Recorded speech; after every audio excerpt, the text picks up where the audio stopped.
right now, welcome back. Hey, we back at it again. Early morning with it. Not even 10 o'clock just yet, but breaking news has dropped. And as you know, me, A1 Forever, Chris Tipmore, and the guy next to me, Smooth Smitty from Smitty Sports Machine. We had to jump on here and talk about it, man. So y'all make sure y'all come on in. YouTube, y'all make sure y'all go ahead and put the notifications so they can let them know, hey, man, we back. We back. Smitty, how you Hey feeling? man, hey bro, it's crazy that we were talking about this just last night about him working out. Right. But man, this was a must. Because as I'm looking over the depth chart, man, wasn't much experience outside of Ebu Cam and Aziz Ojolari. Cam Damn. Thomas, Cam Thomas had experience, but a lot of these guys are rotational guys. So now we got a former solidified starter, former Pro Bowl caliber player. But Hmm. yeah, I absolutely love this move. So y'all in the chat, just come on in. Yep. Three-time Pro Bowler. And it's crazy because, he had that Pro Bowl season after he had bounced back from that severe back injury that he had in 2021.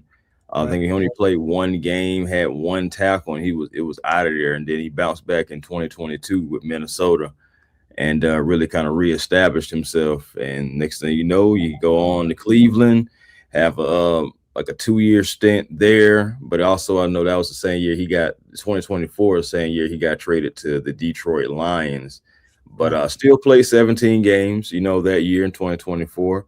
That is the last time he played a full season because, of course, Philadelphia, 5 games, 1.5 sack, three combined tackles. But he decided to call it a career. I didn't even know, but he had a whole Instagram post and all that stuff behind it that I had just recently seen. And talking about how the game gave so much to him and all that good stuff like that. And he looked did would thank the fans, organizations, every organization that he played for, and etc. And we thought he had rolled on off in the sunset, but the 33-year-old, about to be 34, pretty much when the season starts, he hitting that with that Vince Carter, man. I got one more in me. Yeah, but that easier said than done. He's 34 in a couple of days. And I know y'all saying 30, some of y'all not heard it already. He's getting old. Yeah. Football ages you a little bit. But I'm Yeah. kind of positive with this one because I tell y'all all the time, defensive ends and offensive linemen, they play longer than skill position players because they Mm. the one doing the hitting and they the one doing the punishing. So they last a little longer. The only way that they retire at an early age if it's a head injury or if it's a leg injury or something. Other than that, they fine. No, But I'm let's just not be rude. Say what to the chat before we get started, chat. What's going on, man? How y'all feeling? Who all in here today? Who all in here? Willie Doc, thank you for the super. Said Ian kick the tires. Yes. And they think about it is those are little moves that you ask for, though. I know regardless, with them, I feel like Savan was out there and with the price tag, what could be asked for, all that stuff like that. You have some guys out there that you're gonna have to pay higher than what you just paid Za'Darius Smith as he comes in on a 1 year, $6 million contract, but it could go up to $8 million with the incentives. And that right there tells me, Smitty, that Cleveland, they probably like offered some a good amount of money, probably like five. They may offer five or so, maybe four. But the Falcons, they decided that after the workout yesterday, they like what they saw, whatever they saw out there that Za'Darius was able to get through the drills, and they went ahead and went gun ho to make sure that Cleveland couldn't get him, and he didn't go to another workout at all because you remember, facts. and it's so funny, Smitty, because he even debunked the fact about signing with the Browns before he worked out with the Falcons. He never said he was Yep. working out with them. But a shout out He to just said he Kerry. done another interview. Yeah. Yeah. Go ahead. And shout out to Kerry. Me and Kerry was talking about this as well. And I because she had posted or sent it to me about, hey man, Za'Darius Smith, he going to the Browns. And I was like, oh, well, I see on that same post, he was like, who told you to post this? Like, who told you to post this? I still got to work out with another team tomorrow. And we both was talking. We was like, it would be funny if it's the Falcons. And next thing you know, we started talking about it last night because he did end up working out with the Falcons. So shout out to Miss Carey as well. But Yeah, man, it's gonna be interesting, guys. Like we just needed something to bolster the line, excuse me, the edge room. And honestly, I mean, what else you gonna do? What else you gonna do? You know, hey, at the end of the day, what else you gonna do? This guy, I will say though, the reason why I sound so hesitant, I'm just gonna go ahead and put it out there. I am wondering how much football does he have left? What's his mental like? And I'm not gonna lie to you, bro. Don't retire on us after like a game or two or 5 games and all that stuff like that too. I mean, that's the last thing that I remember about you, you retiring. So, Yeah. you know, regardless of what the Falcons saw in that workout session and everything like that, will you be able to last 17 games? Are you trying to play 17 games? What is your mental like? All that stuff. And I honestly think that that is reasonable to think about because that's the last thing, Facts. the last memories we have of you. So, Yeah, I, and I get where your concern will come in at, but you got to look at the Falcons edge room as a whole. oh, I have. As I told you last night, told me as I told you last night, when you look at these Ojolari, Samson, Ebukam, these guys are rotational players.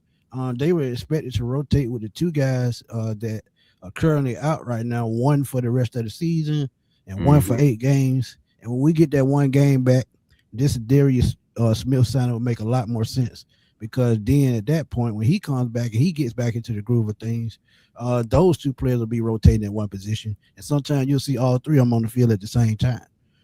So, and again, I'm not knocking the other guys that we signed, but they're rotational players as well. But the thing with that, And they're more second, third string type rotational players. But the reason why I think this still could work is I'm looking at Nate Ollie. Nate Ollie is the key to all of this. And when you have a good defensive line coach and a good defensive coordinator that can game plan for these guys, it just makes a lot of sense. But Miss Jenny, yeah, we got to break the news when it comes when we can. 24/7. I don't know about that one, but woo, woo. I ain't yeah, gonna lie to you. I don't even drink coffee, but I think I would have to if we start doing something like that. My goodness. yeah. Well, it's a There, reasonable price, right. hold it for it.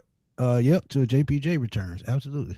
I will say this too, though. Like, I mean, and to add to your point too, those same guys that we Okay. was talking about. Remember, we talked about it before. Those guys are coming off of injuries as well, so we're hoping and Right. banking that we can get the best of them.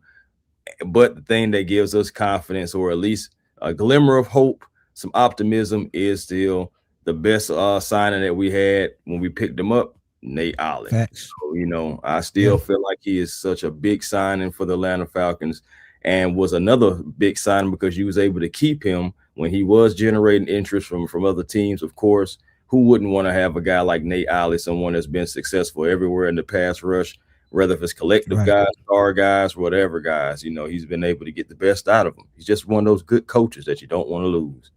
Yeah, and think about it too. Kevin Stefanski has Za'Darius in Cleveland, so he pretty much knows this guy and knows how to, knows how to get the best out of him. So, Got another yeah. fun fact for you on that too. All right, go ahead. Kevin and Ian knows Za'Darius because Ian didn't leave Baltimore until 2016, and the Baltimore Ravens drafted Za'Darius Smith in Right. 2000. So the ties are there.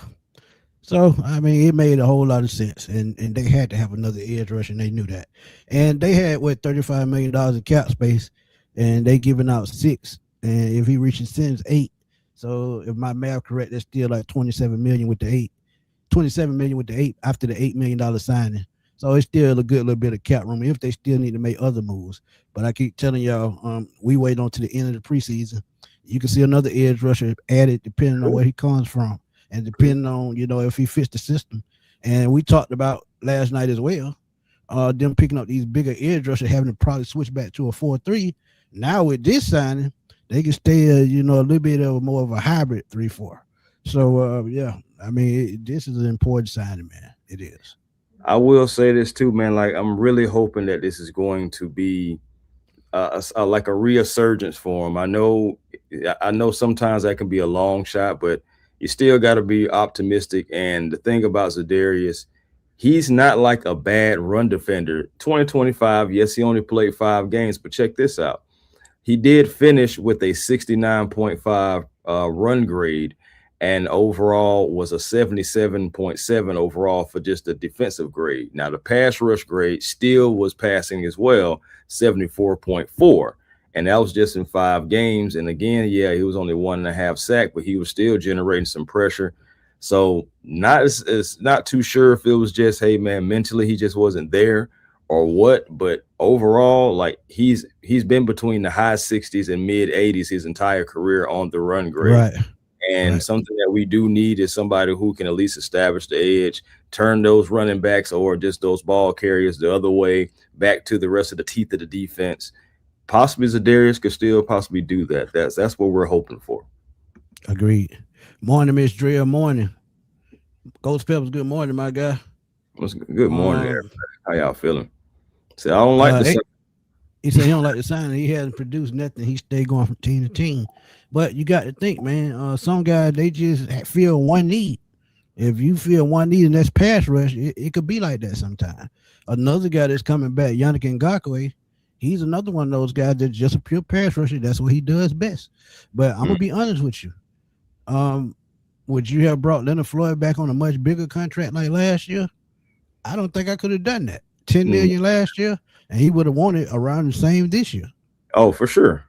Because Leonard Floyd is pretty much an enforcer, pretty much like one of those guys that, hey, like, that's what I'm coming in to do.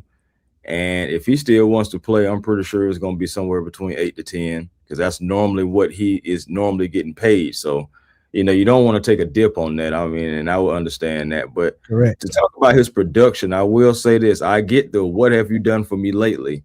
Because, again, in Philly, he only played 5 games, only 1.5 sack, 3 combined tackles, and he was out of there. But in 2017, the last year where he played a full 17 games, that was still a 9-sack season, 35 combined tackles between 2 teams, Cleveland and Detroit. And now, so he's posted double-digit sacks a few times in his career, especially 2022, as I talk about when he came back off of that severe back injury. He played 16 games, had 10 sacks, 44 tackles, and 15 tackles for loss. So I was like, it's kind of tough. Even his first year in Cleveland, bro, he still had 5.5 sacks and 8 tackles for loss. So it's just like, and a forced fumble. So my thing is like this, like, what are your expectations? This is what I'm wanting to start to ask everyone, the Falcon faithful now. What are your expectations on sack numbers, tackles, just production for Za'Darius Smith until JPJ can get back? Because, I just want to know that before I go on to anything else. I just want to know that right there. What is your expectation? My expectation is just be a key rotational piece. I feel like if they can get, and you said it last night, if they can get 7 to 8 sacks out of him or 7 to 10 or somewhere in there, I think that's a win, because you basically really just need him until your other guy comes back. And then those other 3 edge rushers that you brought in, they just rotate out with him. So again, it's going to be by committee this year, and I have no problem with that. And I said this last night. Keyshawn Banks, he showed a glimpse in that preseason opener. If you can get him in, or you can get Braylon Trice to stay on the field, I think you can hold it down until James Pierce comes back. You definitely can.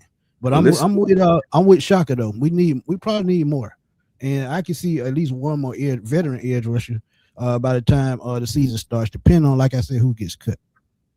And bro, listen to what you just said.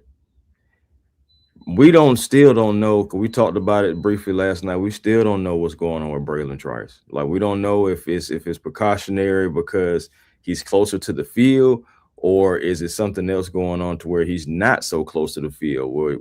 Is he going to start? Are we even going to see him this weekend? Because I don't know about you, but I really didn't see him like that in the Broncos game. So is he going to get more reps? Is he closer to being on the field full time? Like, what is it? And you just said about him, JPJ is gone. Jalen is gone for the entire year. So regardless, you have a pass rush room. A lot of guys are coming off of injuries. A lot of guys are injured. And it's just like, and this is where we are right now, Za'Darius Right. Smith. But yes, I'm with Shaka. I do believe that we're going to need more. And I want to pull this up by our guy Winston. Man, y'all check him out on the eye test as well. He said a waste of money, in my opinion, and the money isn't congruent with to the production, and it wouldn't pay $8 million for mentorship. And I pulled that up because I do feel what you saying, family. I do, because again, like we talked about it last night, a small contract, maybe like about 3 mil or something like that. I feel like a guy coming off retirement, you don't know where his mind is at, all this stuff like that. I feel like that would have been cool, but you don't know what the Cleveland Browns were offering him. And the Atlanta Falcons are just looking at so many question marks in the edge room right now. Guys coming off of injuries, just like I said, guys that don't went to injury, guys that we still ain't never seen play before. All those things like that is like, what can we do though, family? We got to go get somebody. And I still believe that we still need to let the young guys do what they do, but you got to have some depth and you got to have some experience, somebody in there that can help out. I think we can agree on that part, but I do feel what he's saying about that $6 million. When I said, because what I say, Smitty, before we came on, I said, ooh, we had to pay 6. I said, well, at the end of the day, you don't know what the Browns were offering, and still we have question marks. I know people mad about the money, but you got to pay for the experience as well. Because y'all got to remember, when you're in the league for a certain time, he's past the 10-year mark, it's a minimum that they have to pay those guys.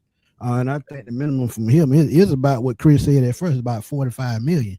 So they only went just a little bit over that. And again, it was probably a bidding war. And they said, hey, you get to start, because I think in Cleveland, I think Jerry Verse and another guy that they drafted is probably going to start there.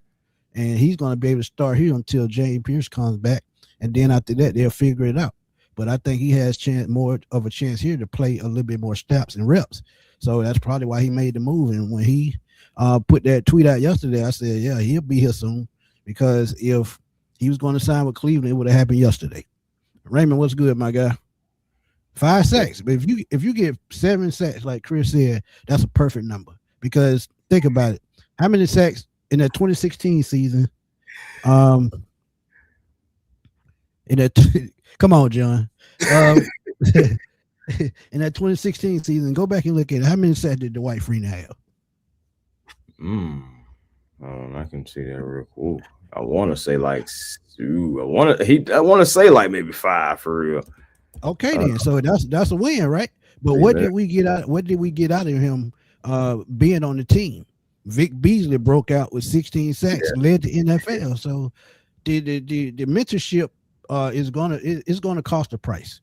The mentorship plus the play on the field plus the veteran experience. You paying for all of that. He had 3. Okay, he had 3. See, but you see where it played out in other areas. Yeah, and he was 36. I mean, he still 2 years. 2 years. What the difference? 2 years. What the difference? He had 4 tackles for loss. He had 10 quarterback hits, so he was getting back there. So hey, perspective again, but that veteran leadership. Let's just be honest. When we all seen Dwight Freeney coming to the Falcons, I mean, yeah, it was old, but you see that veteran leadership did help push that pass rush, like you said, more so like Vic Beasley and Rashid Hateman at the time. But yeah, hey, we're hoping that we can, catch lightning in the bottle. And I know that is not the most encouraging thing to be hoping for. I get it. But this is where we are, guys. And one thing about it, we're going to keep it real with you. We're looking at the inexperience or the injury history and et cetera of those guys. The one saving grace is Nate Ollie. Like, I have to admit it is, because his pedigree, you see what he can do. But this is where we are, guys. Yeah, and like you said, we got to have pass rush, and I just don't think they're done. I don't. And like for life said, just do your part. Yeah, just do your part. If you can come in and apply pressure and force other people to get sacks, that works as well. Ms. Drill, thank you for the super sticker. Truly appreciate it. Thank you. As the Shaka said, do something. Don't be just a warm body. Hey, for real though. Yeah, absolutely. Good pickup, fam. Yeah, After Dallas took Von Miller. Von Miller had it made up in his mind where he wanted to go. He put it on social media 3-4 weeks ago. So he had him. He threw it out there. So he knew where he wanted to go. He wanted to go back home to Texas. just saying. Beggars can't be choosing. Hey, Yeah. Robert, that's what I'm talking about, man. Beggars can't be choosing. When you need the help, you're gonna take it any way you can get it. Keep it real. Because and let's keep it real. If we never was going to have a JPJ suspension and Jalen doesn't go down, we're not having this conversation. I don't believe so. No, You know, I mean, and now I but know no, anything can happen. but You those know, rotational guys, I think that still happens because you got to have depth, and that's something that we lacked last year at a lot of positions. So yeah, I mean, look, it happens. Ghost Pepper, what's up, 82 my guy? said. 82 Hold on, said. go back to the other one. My bad. Nah, he said 82 said they would have said Terry was tripping. Yeah, I get basically saying if he would have made the move, he would have been tripping. But think about it, guys. When a coach is comfortable with a player, and let's be real, if Kevin Stefanski wasn't here, this move is not made either. If Ian wasn't here, this move is not made either. Think about it. He was there when he was drafted in Baltimore, and remember when Ian was in Philadelphia? ZaDarius was there for a little while. So last year, so it's all about ties, and it's all about, like we talk about pipelines. We talk about Clemson with schools. That's why Bo Collins is here, because when he was in college, the Falcons scouted him. So just think about these things, man. They don't do things just to do it. They do their homework. Yeah, man. What you said, 3.5.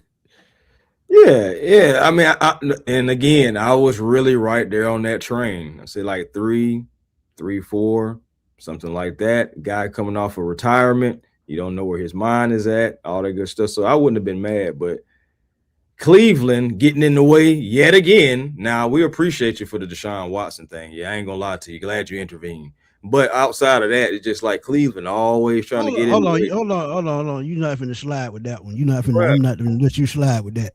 What? I'm glad they did intervene. Let me ask you something. If he had a better team and a better coaching staff around him, well, I won't say coaching staff because that's what Stefanski was. Stefanski did his thing with Baker Mayfield.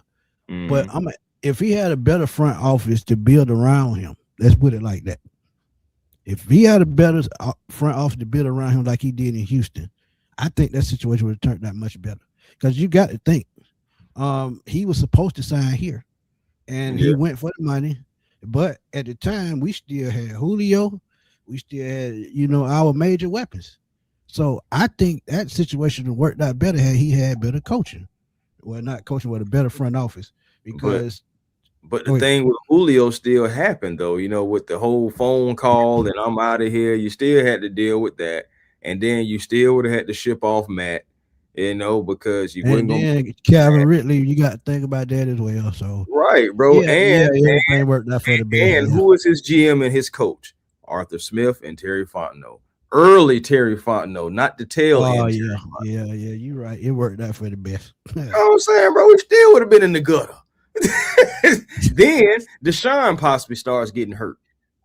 So it's just like, we'll see what happens with this. Shay, what's up, my guy? Go ahead. Good? You got it.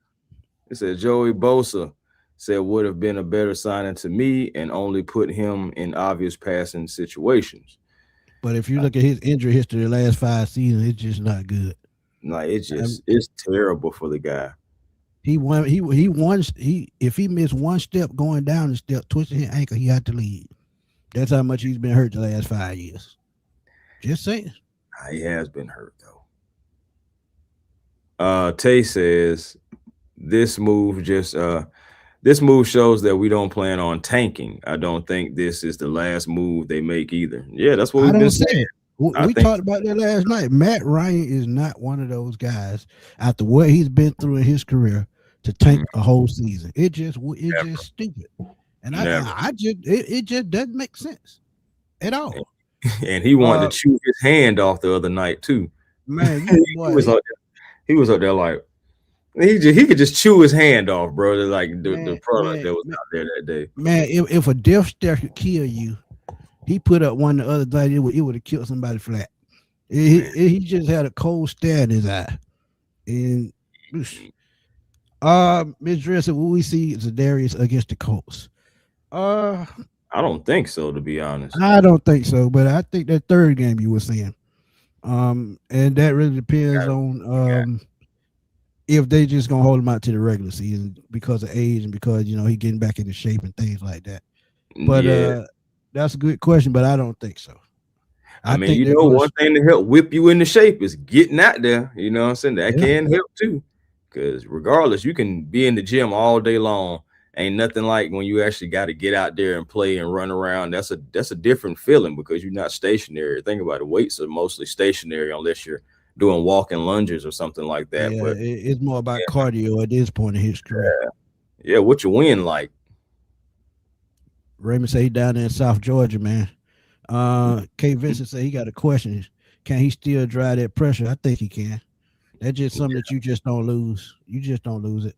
And like think about it, Falcons wouldn't have signed him if he didn't do well enough in the drill. Looking like he's generating pressure, they wouldn't have signed him though, because there still is a couple of other options. Not many, but hey, ZaDarius Smith is a familiar face to the GM and the coach. So right, and that's what I'm saying. Familiarity. Yeah. Ghost Pepper said realistic projection for Smith, 5 to 7 sacks over the course of the season, acting as a stabilizing bridge, and that's all you can ask for. That's it. That's it. If we can get about 5 or 7 sacks, I actually think that's a successful contract. Actually, generate some pressure, get some QB hits, helping that run game. I feel like that $6 million will be well spent. Hey, Buck. That tanking thing that pissed me off to the fullest. I'm gonna be honest with you, bro. When you have talent like the Falcons have, tanking makes absolutely no sense. And like again, it's not in Matt Ryan's. It's not in his psyche to be like that. Matt Ryan was a guy that was driven, and he would cuss you out on the field. If you got a quarterback that'll do that, guess what? For sure. This is a quarterback everybody keeps asking me about. He has all the tools. Oh, Trinidad. Yeah, he fits. He's the prototypical quarterback in today's NFL. He can throw on the run. He can use his legs. He has a strong arm. Accuracy needs a little bit of work, but in the right system, I think he'll thrive. And him going back to school, getting another year, probably drives his stock up just a little bit. If he has anywhere close to what he did last year at Ole Miss, he's going to be a top 10 pick, maybe top 15. Yeah. Think about it. That's another reason why he wanted to go back, because he wanted to make sure that his final year is going to be the best year, because last year, if he would have came out, he wouldn't have been in no top 10 pick, no first round pick at all. Honestly, he probably would have went in like the 4th or 5th round, honestly. So he's trying to, build that stock, and we'll see what happens. Honestly, I'm hoping we're not drafting a quarterback in the 1st round, because that means just things didn't go your way during the season. That's the only way you're doing that, unless you're drafting them at the end of the 1st round or something. But I still don't even want to do that, Agreed. But we'll see what happens. Melvin said we might as well go get Josh Sweat. I said this on the previous video, and y'all can go check it out. If y'all willing to give up at least 2 first-round picks or 1st and 2nd round picks in consecutive drafts, then you can get him. But outside of that, he's not going anywhere. Because they've already said at least 1 first-round pick. And think about it, he's under a big contract. How many contracts have we signed in the last month? That's 4 big contracts, and still waiting on Jesse Bates to get signed. So, man, it sounds good, but let's keep it real. It's not gonna work. That is tough. Only way it works if they pay half of the contract, and if they do that, you definitely giving up 2 first-round picks. I'm kind of with Jay Black on this one, family. Falcons are not giving up picks for anyone right now. Agreed. Ian has been. Remember, guys, let's go back to the press conference. Let's go all the way back. Ian said he doesn't want to be without draft capital anymore, like how he was this year.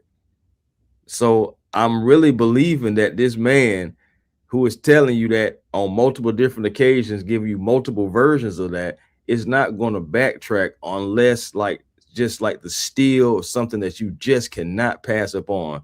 Absolutely, 1,000%. You know, like I really believe this man wants his draft picks. He's going to garner and garnish as many draft picks as he can, y'all. He's going to try to accumulate them. So I'm really with that on that, bro. I really am. That's a good take right there because I just remember what Ian has been saying and how he's been moving. Ian really hasn't given away any draft picks at all. Buck said I need to spend premium resources on offensive linemen. I really hope we don't have to draft a quarterback high next year. Buck, I said this a couple months ago, and I stick by it. I think they're going offensive line with their first pick next year because you got to think on the right side is a big question mark. On the left side, Jake is getting long in the tooth. So offensive line is only smart to go that way next year. And we were looking at the offensive line last night at the center position. Ryan Uziel, he bombed that first game.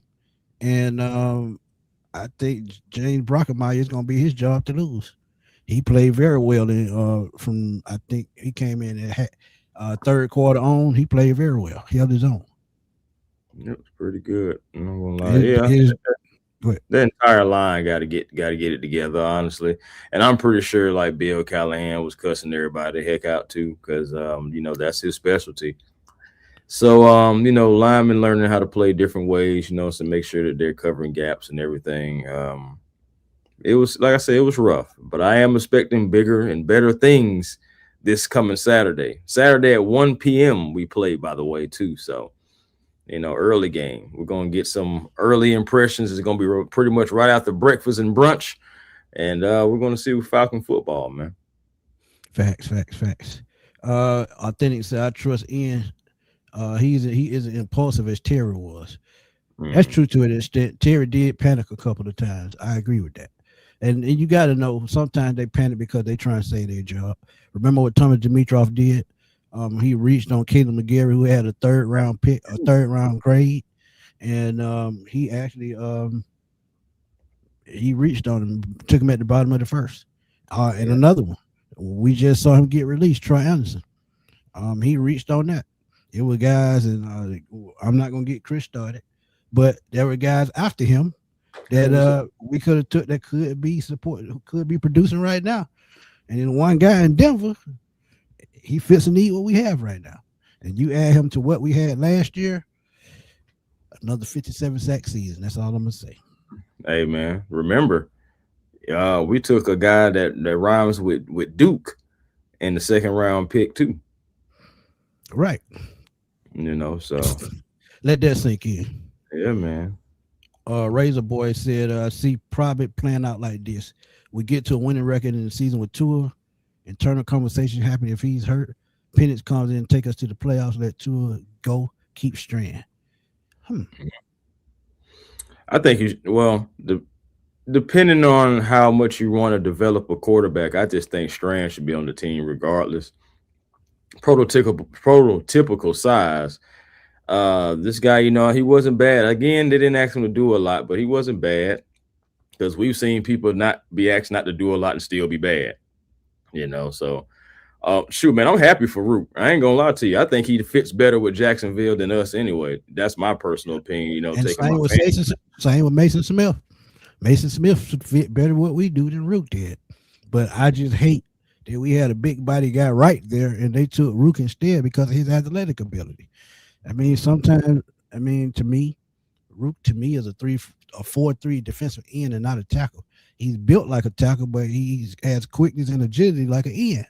So in a 4-3, it's where he fits. He fits a 4-3 better, and that's what Jacksonville do. So that's why he fits better there.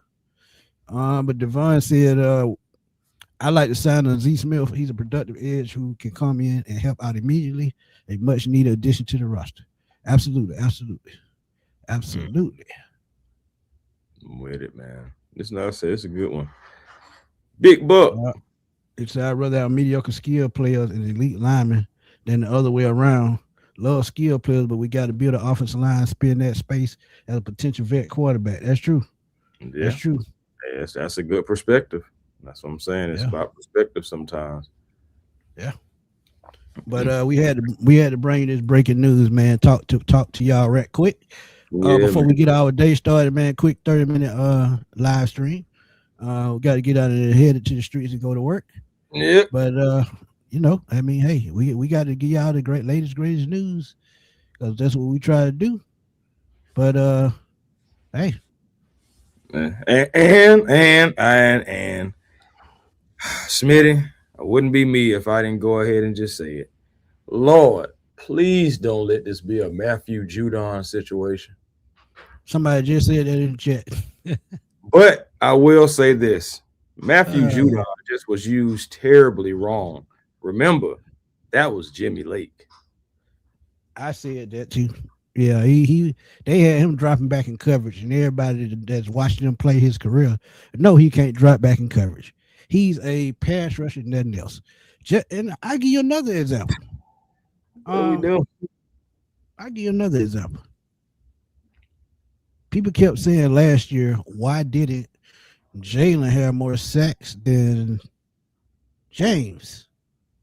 James Pierce is a pure pass rusher. Mm-hmm. Jalen Walker is more of an all-around guy that can do more things. He can play the middle linebacker position. He can play outside linebacker. He can cover the slot. So he's going to move all over the field. James Pierce is a one-trick pony. Go get the quarterback. That's what he does best. So this is why this signing is so important. This guy is a go get the quarterback type guy. And one thing we told y'all before we get out of here, keep an eye on Harold Perkins and Kendall Daniels. They said yesterday or the day before, Kendall Daniels has had the green dot and he is doing an excellent job. Yep, with the ones, I'm just saying. Double so D, just keep an eye back on the horse because we got some young guns coming out of college ready to go do something. So Double D, you better keep your eyes peeled because KD right on your tails. And I'm like I said, when we drafted, right before we drafted Harold Perkins, I was like, man, this is a perfect time to take Harold Perkins. And me and Smitty, we were streaming live right then. And I'm so glad that we took him. This guy is going to play with his hair on fire. You know what I'm saying? And still at the same time, he feels like, and I believe it too, that there weren't that many guys better than him. He just had some injury concerns, but he stays healthy. Yeah, he stays healthy. That's what he's going to do to the offense. Yeah. And think about it with Harold Perkins. He's a guy that can play all three levels too. He can play in the slot. He can get after the quarterback. And they even said they're going to use him in blitz packages. So, I mean, what you see in the preseason is only a shell of what they're going to do. You haven't even seen the game plan that they're putting together with these guys. This is why they like versatility, so they can line these guys up anywhere that they need them and let them perform and get the best out of them in the best situations. So you can see Perkins, you can see Daniels, you can see Divine, you can see Christian Harris getting out, all of them getting after the quarterback because like Chris says, a NASCAR type thing. Get them out and get them in, get them out and get them in, keep them fresh.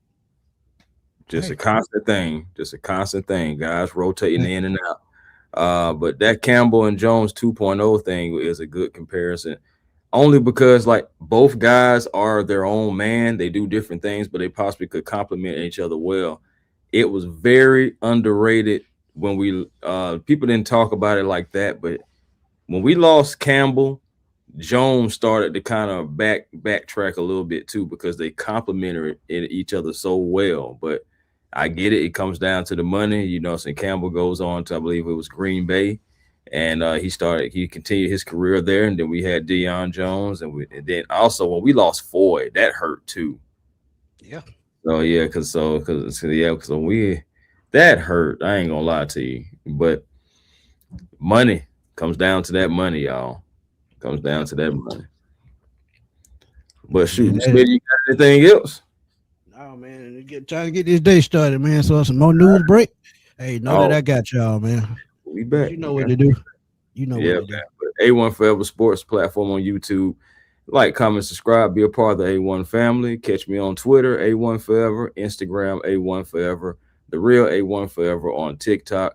Hey, appreciate y'all as always coming in here, catching this pop-up show. And, we do it for y'all. So I'm glad to be able to do this before, lunch and brunch for some of y'all as well. So, yeah, man. But catch y'all peace, man. You know what I'm saying? Positive energy always creates elevation, and that's how you get your peace. So appreciate Hey every man, last. before we get out of here, man, there's 180 people in here right now. Go to A1 Forever. Go to Smitty Sports Machine. Hit that hype button. Hit that like button. Hit that subscribe button. And help us Yeah, get those subscribers up, man, because we bring out this content daily. So please go support us, man. Please hit the like, subscribe, and hype us up, man, because that's what we like y'all to do, man. Miss Drea, we appreciate you. Miss Jenny, we appreciate you. much love. Shane, appreciate you, my guy. Buck, appreciate it. But go to Smitty Sports. Stay tuned to Smitty Sports Machine as I give y'all the latest news. Also find me on Twitter at fatboysnap_21 because I'm always over there blowing that thing up. Catch me on all social media websites, either the Smitty Sports Machine or Antoine Smith. But Love it. lunchtime, man, please go eat lunch, fill your stomach up, and enjoy the rest of your day. And if something else breaks, y'all know we got y'all, man. But we're gonna roll on out of here because we got to hit that clock and we're gonna holler, man. Peace.